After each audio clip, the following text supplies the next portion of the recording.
ഇന്നലെ രാത്രിയാണ് red cross Kerala ഘടകം പിരിച്ചുവിട്ട ഉത്തരവ് പുറത്തിറങ്ങിയത്. കേരള ഘടകത്തിനെതിരെ നേരത്തെ തന്നെ നിരവധി ആരോപണങ്ങൾ ഉയർന്നിരുന്നു.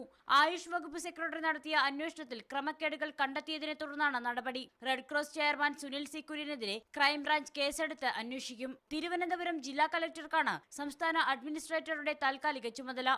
ജില്ലാ ഘടകങ്ങളുടെ ചുമതല അതാത് ജില്ലാ കളക്ടർമാർക്കാണ് നൽകിയിരിക്കുന്നത്.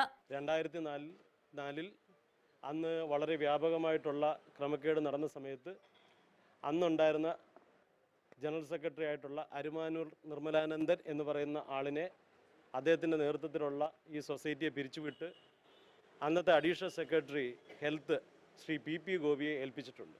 ഇന്നും ഏതാണ്ട് സമാനമായിട്ടുള്ള ഒരു സാഹചര്യമാണ് ഇവിടെ ഉണ്ടായിട്ടുള്ളത്.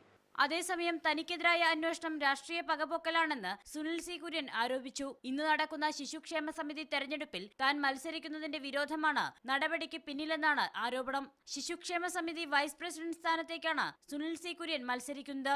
മീഡിയ 1 തിരുവനന്തപുരം.